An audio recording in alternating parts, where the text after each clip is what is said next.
ఇప్పుడు ఎద్దుల ఫైట్ స్టార్టింగ్లో జరిగింది కదా, అది ఎక్కడ తీసారు అది?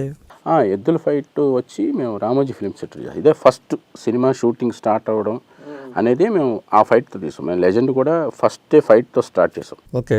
ఏమవుతుందంటే ఫైట్ సీక్వెన్స్ తీసినప్పుడు బాడీ వచ్చి ఫ్రీ అయిపోతుంది. ఫస్ట్ ఫ్లెక్సిబుల్గా అయిపోయి మనం కంప్లీట్గా ఫిల్మ్లో ఇన్వాల్వ్ అయిపోతాం. ఏ సినిమా అయినా అంతేనండి అసలు. అంటే లెజెండ్ అలాగే చేసాం. ప్లస్ బోయపాటి గారు సినిమాలన్నీ కొంచెం స్టంట్ సీక్వెన్స్ తోటి స్టార్ట్ చేస్తాం. అలాగే ఈ పిక్చర్ కూడా అట్లాగే ఆ ఎద్దులతో ఆయన బోయపాటి గారు స్పెషల్గా ఒంగోలుకి వెళ్ళి అది ఒక్కొక్క ఎద్దులు మామూలుగా లేవండి అమ్మ బాబాయ్. యాక్చువల్గా వాటికి తెలియదు కదా మనం. సో హ్యూజ్ కెమెరాస్ సెటప్స్ ఆ లైట్స్ అవన్నీ వేస్తుంటే వాటికి తెలియదు. ఒక్కొక్క ఎడ్డు 1500 kgs ఉంది, 1.5 ton ఉంటుందంట. ఓకే. దాని చుట్టూ ఒక 10 మంది వాటికి వస్తారు, ట్రైనర్స్. ఆ ట్రైనర్స్ వాటిని కంట్రోల్ చేయలేం. మన కెమెరాస్ వచ్చి దగ్గరగా ఉంటేనే ఆ మ్యాగ్నిఫైడ్ ఇమేజెస్ తేగలం. వచ్చి కెమెరాని కొట్టుకుంది అనుకోండి. లాస్ట్ క్లైమాక్స్లో కూడా దానికి మెయిన్ చీఫ్ ఒక ఆయన ఉన్నారు. ఆయన ఊరైనా బాగా ఎడ్ల మీద ఆయనకి చాలా ప్యాషన్ అనుకుంటా. ఓకే. వాటితోటి లాస్ట్ మేము ఈ విలన్ కిల్ చేసే సీన్కి ఇంకా మ్యాక్సిమం సినిమాలో ఆ టెంపో క్రియేట్ చేసే టైంలో అది ఎక్స్ట్రీమ్ స్పీడ్ తోటి రావాలని కదా వచ్చినప్పుడు యాక్చువల్గా రోప్స్ వేసి కంట్రోల్ చేస్తాం. ఇప్పుడు యాక్చువల్గా సినిమాలో కనిపించదు కానీ ఒక 15 మంది దాని మెడలో రోప్స్ వేసి ఇటు అటు లాగి పట్టుకుంటే అలా వచ్చింది అది. Okay.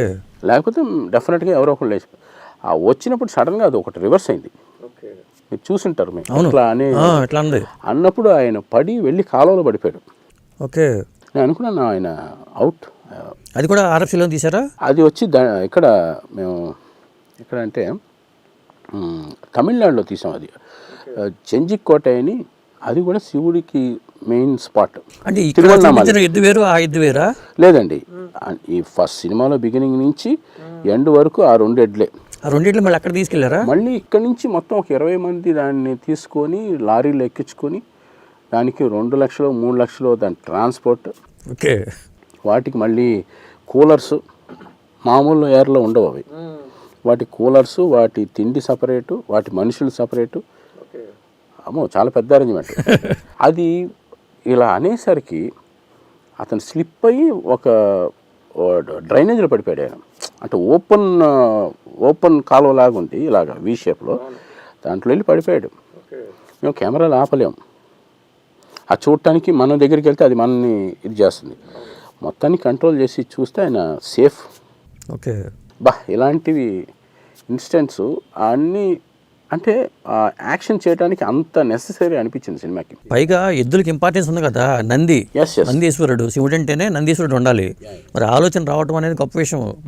Thought very good thought. First ఈయన ఏంటి ఎడ్లు చూడటానికి సపరేట్గా వెళ్ళటం ఏంటి, ఈయన సపరేట్గా వెళ్ళేవాడు. ఈయన ఓకే వెళ్ళి ఆయన దాన్ని ప్రాక్టికల్గా చూసి అవి పరిగెట్టే స్పీడ్ చూసి వాటిని మనం ఎలా కంపోజ్ చేయాలని మళ్ళీ ఫోన్లో డిస్కస్ చేసి ఓకే ఆయన తీసుకొచ్చి ప్రతిదీ అంటే చిన్న పాప వెతికే దగ్గర నుంచి మ్యాక్సిమం ఆ ఎడ్ల వరకు ఓకే ఆయన పర్సనల్గా విజిట్ చేసి వాటిని ఓకే చేసుకుని వాటిని మళ్ళీ పేపర్ మీద పెట్టి మళ్ళీ మా క్రూ అందరిని పిలిచి వీళ్ళతో డిస్కస్ చేసి ఎలా ఉండాలి ఏంటని.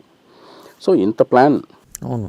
It is not only 1 person 1 show, సమిష్టిగా అందరు కలిసి దాని మీద వర్క్ చేసాం. That's amazing working style. Maybe అట్లాగే చేయాలి మన సినిమాలన్నీ. ఇలా చేస్తేనే మనం. మీరు ఫస్ట్ టైం ఎడ్లతోనూ వీటితోనూ డీల్ చేయడం అనేది అక్కడ హార్స్ తోటి ఇంతకుముందు చేసాం. అది కొండవీడి దొంగ, ఓకే, చిరంజీవి గారి హార్స్ రైడింగ్ అవన్నీ. అప్పుడు నేను అసిస్టెంట్ కెమెరామెన్గా ఉండేవాడిని. అప్పటి నుంచే మనకి ప్రాక్టీస్. స్వామి గారి దగ్గర చేసినప్పుడు అప్పుడు హార్సెస్ మీద ఫారెస్ట్లో చేసిన రోజులు అవన్నీ ఉన్నాయి. కాకపోతే ఈ టెక్నాలజీ మారిన తర్వాత మన ఇమాజిన్ ఆడియన్స్ థాట్ని ఇంక్రీజ్ చేయాలంటే దాన్ని ఒరిజినల్గా పెట్టాల్సి వచ్చింది కొన్ని సీన్స్లో. అంటే ఆల్మోస్ట్ సీజీలు కూడా చేసాము. సీజీ సపోర్ట్ లేకుండా చేయలేము.